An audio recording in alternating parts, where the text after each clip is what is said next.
संगठन का निर्माण हमारे नेताओं ने किया, मैं उनको बधाई देता हूं और मुझे विश्वास है कि इस बार उत्तर प्रदेश में आजाद समाज पार्टी एक ताकतवर दल होगा जो प्रदेश के नेतृत्व करेगा, उसका संचालन करेगा। 2027 विधानसभा में सर अकेले जाएंगे या किसी गठबंधन के साथ जाएंगे, कुछ तय किया है क्या अभी? देखिए, तय किया है कि त्रिस्तरीय पंचायत चुनाव में आजाद समाज पार्टी अपनी शक्ति का एहसास है। एक उसका उदाहरण पूरे उत्तर प्रदेश को। थोड़े में ज्यादा स्वाद यही तो है इसकी खास बात। वाओ मामा, क्या स्वाद है। अरे मेरे राजा,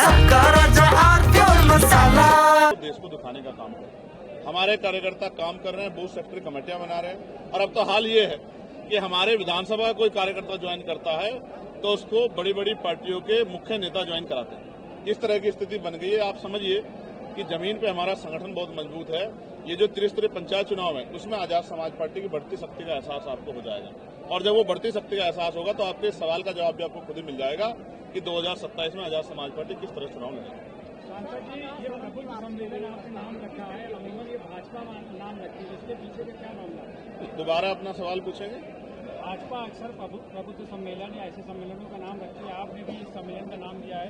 भाजपा का प्रबुद्ध सम्मेलन कुछ जातियों तक सीमित रहता था। ये सम्मेलन जातियों को तोड़ के हक वंचित समाज के पहरेदारों के लिए, ये एक संदेश है उन लोगों के लिए जो निराश होकर बैठ गए हैं, जो नाउम्मीद होकर बैठ गए हैं, जो घरों में बैठे हैं ये सोच के कि कोई मसीहा आकर उनकी जिंदगी बदलेगा।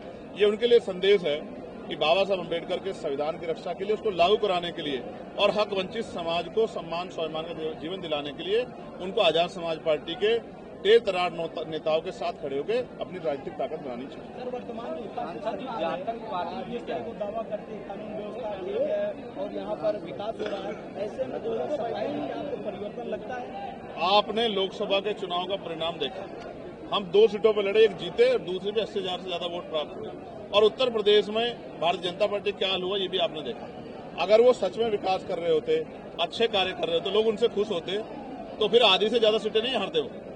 आप समझो एक बात। दूसरी बात ये समझो कि डंडे के जोर पे सरकार नहीं चलती। एक प्रदेश का पुलिस का मुखिया तो बना नहीं पा रहे।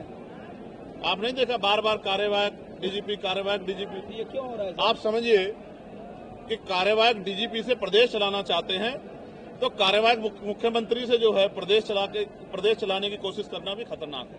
उनकी आपसी लड़ाई में, स्टेट और सेंटर की लड़ाई में आम जनता का नुकसान हो रहा है। कानून व्यवस्था क्या है मीडिया के लोग ही बताते हैं। अखबार में रोज छपता कि आज यहाँ बेटी का रेप हुआ, यहाँ हत्या हुई, यहाँ मार दिया, लटका दिया, जमीन छीन ली, यहाँ बाबा साहब का अपमान हुआ, यहाँ महापुरुषों के जो है तस्वीरों को तोड़ा गया, ये आप ही बताते हो। और मीडिया ने बताया कि 2 दिन में 14 हत्या उत्तर प्रदेश में।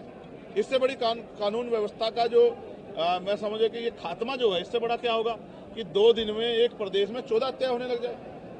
तो आप समझिए एक दिन में 7 हत्या, तो ये क्या सुरक्षित प्रदेश है क्या? सर, आपको कैसे लगता है कि राज्य और केंद्र में क्यों सर ये लड़ाई है, ऐसा आपको क्यों फील हो रहा है? ये उन्हीं के नेता जो है अपने भाषणों में बताते प्रतीत होते हैं और उनकी कार्यशैली से प्रतीत लगता है। लेकिन मेरा ये सवाल है, क्या उत्तर प्रदेश में एक भी परमानेंट डीजीपी ये सरकार बना पाएगी?